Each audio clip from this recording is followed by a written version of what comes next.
दोस्तों नमस्कार। मेरी कोशिश रहेगी कि आरएस मुख्य परीक्षा के लिए रोज़ 4 या 5 टॉपिक आपको कराऊं और बाद में आपसे कहूं कि आप इसका उत्तर लिख करके मुझे बताओ, और आप चाहें तो कमेंट बॉक्स में कमेंट करके बता सकते हैं कि इसका ये उत्तर है। एक छोटा सा टॉपिक है दोस्तों, पद सोपान। पद सोपान ये मिलिट्री एडमिनिस्ट्रेशन से, सैन्य प्रशासन से लिया है। जनरल, लेफ्टिनेंट जनरल जो आप वर्ड पढ़ते हो तो वहीं से लिया गया। और प्रशासन के अंदर हम देखते हैं तो कांस्टेबल, एएसआई, एसआई है ना, डिप्टी, एडिशनल एसपी, ये जो हायर की, इसी को पद सोपान कहते हैं। तो पद सोपान का अगर लोक प्रशासन की दृष्टि से देखें, अगर परिभाषा सीधी दृष्टि से एग्जाम में लिखनी तो सीधे आपको बताता हूँ कि लोक प्रशासन का वह सिद्धांत जिसमें संगठन के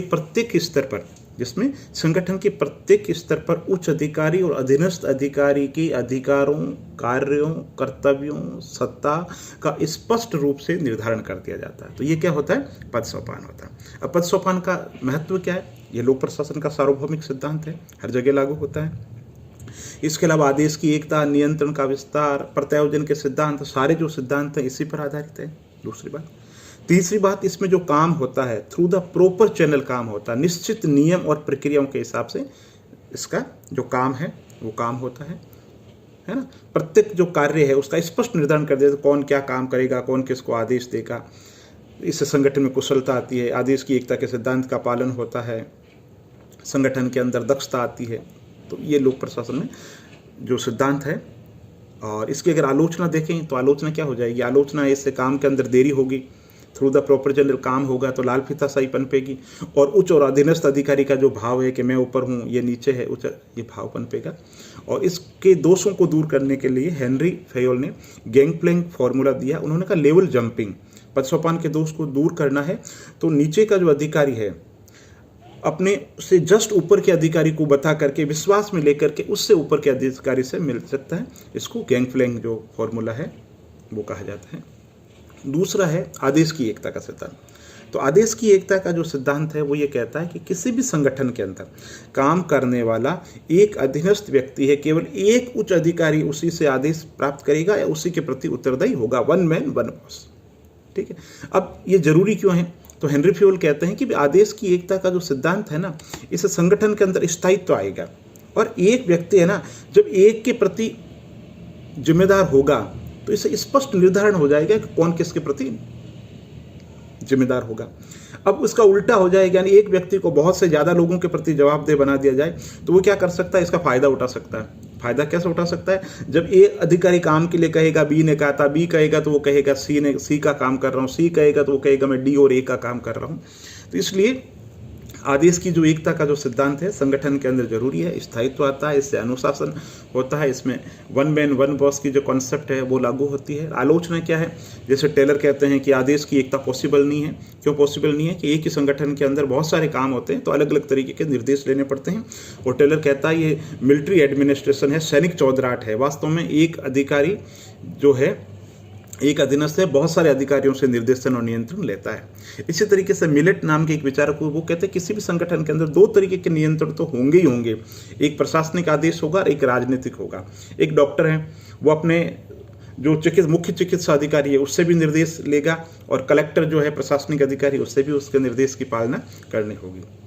तो कहने का मतलब है आदेश की जो एकता है वो संभव नहीं है, क्योंकि संगठन के अंदर एक से पॉलिसी संबंधी, एक से बजट संबंधी, फिनांस संबंधी, एक से कोई सलाह, अलग अलग लोगों से सलाह लेनी पड़ती है, अलग अलग लोगों के प्रति उसको जवाबदेह होना पड़ता है। तो ये हो गया आदेश की एकता का सिद्धांत। और इसका महत्व आपको बताना है। मैं देखता हूँ पूरा टॉपिक मैंने बता दिया, इसका महत्व आप कैसे निकालते हो। एक टॉपिक है सत्ता का प्रत्यायोजन। तो सत्ता का प्रत्यायोजन के अंदर क्या होता है कि भाई उच्च अधिकारी है ना, उसके पास में ज्ञान की कमी भी हो सकती है, क्योंकि एक उच्च अधिकारी सारी बातों को, सारी चीज़ों को नहीं जान सकता।